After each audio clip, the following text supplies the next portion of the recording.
NRLM से संबंधित सभी कार्यकर्ता एमसीआरपी दीदियों को मेरा प्रणाम। पिछली वीडियो में हमने वीपीआरपी एप्लीकेशन पर किस प्रकार से एंटाइटलमेंट और लाइवलीहुड दोनों के प्लान बता दिए थे कि किस प्रकार से प्लान इसमें जो है रजिस्टर्ड करने हैं और किस प्रकार से रैंकिंग करने हैं। आज हम आपको बताएंगे कि एसएचजी में कौन कौन से फंड मिलता है और कब कब ये फंड मिलता है और कितनी राशि जो है इसमें दी जाती है एसएचजी को। अगली वीडियो में हम आपको बताएंगे कि किस प्रकार से जो आजीविका रजिस्टर है, लघुपति दीदी है, उसको किस प्रकार से आजीविका रजिस्टर को भरना है। तो आज की वीडियो में हम बताते हैं कि किस प्रकार से जो है समूह के खाते में किस किस फंड के रूप में राशियां प्रदान की जाती है। सबसे पहले है समूह स्टार्टअप फंड। ये क्या होता है कि आप देख रहे होंगे यहाँ पर, ये जो समूह स्टार्टअप फंड है इसमें 2500 रुपये दिए जाते हैं जब समूह का गठन हो जाता है और समूह का अकाउंट खुल जाता है तो उसमें 2500 रुपये दी जाती है। उसमें क्या होता है कि 1500 रुपये के जैसे दरी हो गया, बक्सा, मोहर, इंक पैड जो स्टाम्प पैड होता है, ताला इत्यादि जो भी आवश्यक सामग्री लेती है एक कार्यालय के लिए, और 1000 रुपये रजिस्टर के लिए दिए जाते हैं। तो टोटल हो गए 2500 रुपये। इसमें से क्या होता है, कभी कभी ये आपके अकाउंट में न आके इनको ये एनआरएलएम ऑफिस से ही आपको प्राप्त कर दिए जाते हैं, दरी, रजिस्टर वगैरह। ठीक है, तो अगर आपको वहाँ से मिलते हैं अगर रजिस्टर तो आपको सिर्फ 1500 दिए जाएंगे। और अगर कुछ भी नहीं दिया जाता है तो जो समूह का खाता है, जब आपका समूह का गठन हो जाएगा, समूह का खाता खुल जाएगा, तो इस समूह को स्टार्ट करने के लिए एक फ़ंड है जिसका नाम है स्टार्टअप फंड, जिसमें कि 2500 रुपये की राशि दी जाती है। दूसरा आता है रिवॉल्विंग फंड, जिसको कि क्या कहा जाता है, आरएफ, शॉर्टकट में इसे आरएफ कहा जाता है, रिवॉल्विंग फंड। इसमें क्या होता है कि पहले तो 15,000 रुपये की राशि दी जाती थी, लेकिन ये जो नया सत्र है, ये वाला 2024-25 वाला जो सत्र है, इसमें इस राशि को बढ़ाकर 15,000 की जगह कितना कर दिया गया है, 25,000 रुपये। ठीक है, 25,000 रुपये ये राशि कर दी गई है। ये कब मिलता है, जब समूह के गठन को 3 माह पूरे हो जाते हैं, समूह का खाता खुल जाता है।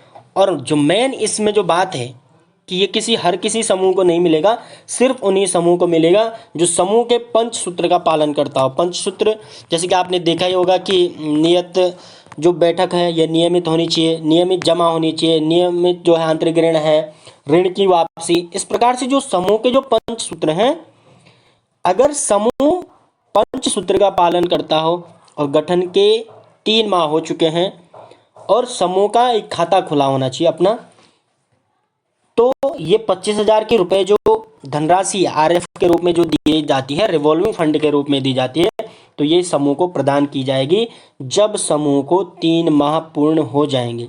ठीक है, और समूह पंचसूत्र का पालन करता हो तो ये आरएफ राशि समूह के खाते में दी जाएगी। याद रखना, जिनका पुराना समूह होगा तो पहले ये राशि 15,000 थी, उसके बाद 20,000 और इस सत्र में जो है ये 25,000 हो चुकी है। अगला जो फंड आता है उसका नाम है सामुदायिक निवेश निधि, CIF।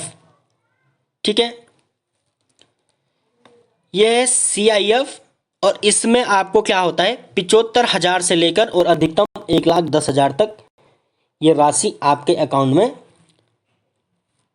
प्रदान की जाती है।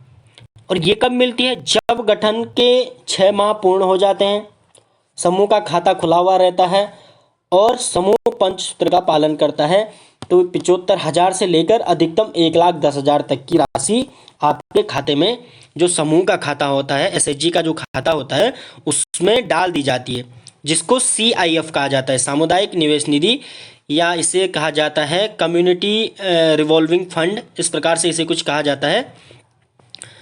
अब ये जो आपको जो 25,000 है, इस पे आपको बैंक के द्वारा कोई भी ब्याज आपको नहीं लगाया जाएगा, आपको इस पर कोई भी ब्याज नहीं देना है। ये आपके आंतरिक लेन देन के लिए, ठीक है, समूह के आंतरिक लेन देन के लिए ये जो 25,000 रुपये है रिवॉल्विंग फंड। हालांकि समूह अपने स्तर से इसमें ब्याज लगा सकता है 1-2%, क्योंकि अपनी आय बढ़ाने के लिए समूह इसमें ब्याज लगा सकता है, लेकिन इस अमाउंट पर आपको बैंक को ब्याज नहीं देना होता है, यह आपके सिर्फ आंतरिक लेन देन के लिए। लेकिन जो CIF का पैसा है 75,000 से 1,10,000 अधिकतम जितना भी आपके खाते में पड़ सकता है, तो जब समूह को 6 महीने हो जाएंगे और समूह पंचसूत्र का पालन करता हो तो ये राशि उनके खाते में डाल दी जाएगी। और ये आपके जो है आप किसी आय में उसमें लगा दें, उसको आजीविका में लगा दें, या समूह को सामूहिक तौर पर कुछ स्वरोजगार खोलना चाहता है उसमें लगा सकते हैं, लेकिन इसमें आपको 2% का ब्याज लगता है। ठीक है, ये जो आपका 75,000 ये जो CIF पड़ता है इसमें आपको 2% का ब्याज लगता है। ठीक है, ये आपको ध्यान रखना है। और ये जो 25,000 आपको मिलेगा रिवॉल्विंग फंड, यह सिर्फ आपके आंतरिक निवेश के लिए है और इसमें कोई ब्याज नहीं लगेगा। हालांकि वापस तो कर रहे हैं पैसे, समूह में वापस करने हैं, लेकिन इसमें आपको कोई ब्याज नहीं देना पड़ेगा। और जो CIF है इसमें आपको 2% का ब्याज देना पड़ेगा। अब तीसरा जो फंड आता है इसे कहते हैं CCL, कैश क्रेडिट लिंकेज। ठीक है, कैश क्रेडिट लिंकेज, इसको CCL कहा जाता है। और ये जो है आपको प्रथम वर्ष जब क्या होगा कि मिलता कब है, इसके लिए क्राइटेरिया क्या है, आपको आपका जो समूह है उसको 6 माह पूर्ण होना चाहिए। ठीक है, 6 माह पूर्ण हो जाने चाहिए और समूह का खाता खुला होना चाहिए। और समूह जो है पंचसूत्र का पालन, ये तो हर किसी में कंडीशन है कि समूह को पंचसूत्र का पालन करना जरूरी है, क्योंकि नियत बैठक होनी है, जमा भी नियत होना है। आपने अगर कोई समूह से लोन लिया है उसकी नियमित जो किस्तें हैं वो देनी है, नियमित इसका लेखा जोखा रखना है कि हमारे पास कितना है, कितना हमने खर्च किया, कितना किसको दे रखा है। जब आपके पास ये सभी रजिस्टर्ड होंगे तो तभी आपके खाते में जो है ये CCL दिया जाएगा। और जितनी भी कंडीशन है सब में जो है आपको पंचसूत्र का पालन करना बहुत ज़रूरी है। तो ये CCL क्या होता है इसके बारे में थोड़ी बात करते हैं कि जब गठन के 6 महीने हो जाएंगे और पंचसूत्र का पालन करता हो समूह, ये आपको किसके लिए दिए जाएंगे, ये आपको आजीविका सृजन के लिए दिए जाएंगे। जैसे आप कोई स्वरोजगार करना चाहते हो, सामूहिक तौर पर कोई स्वरोजगार करना चाहते हो, तो उसके लिए आप प्रथम वर्ष में 1 लाख से, और शायद अब 1.5 लाख कर दिया है, 1 लाख से 1.5 लाख प्रथम वर्ष में आपको दिया जाएगा CCL।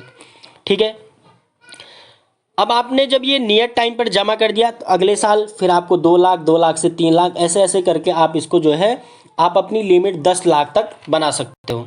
ठीक है, तो ये है समूह को मिलने वाले फंड। और ये सभी फंड आपको तब मिलेंगे जब आप इनकी जो अभियुक्ति है इन पर आप खरा उतरेंगे, तभी आपको ये फंड दिया जाएगा। ठीक है, तो आज के लिए इतना ही काफ़ी। मिलते हैं अगली वीडियो में, और अगली वीडियो में हम बात करेंगे कि किस प्रकार से जो है हमारा जो लघुपति दीदी या आजीविका रजिस्टर है उसको किस प्रकार से भरेंगे। तो अगली वीडियो में हम आपको ये जानकारी देंगे। और अगली वीडियो में हम वो भी सिखाएंगे कि जो हमें जो कार्यवाही पंजिका रजिस्टर है उसको किस प्रकार से भरना है, जो ऋण वाला रजिस्टर है उसको किस प्रकार से भरना है। तो आप बने रहें चैनल में, चैनल को लाइक करें, सब्सक्राइब करें, शेयर करें। धन्यवाद।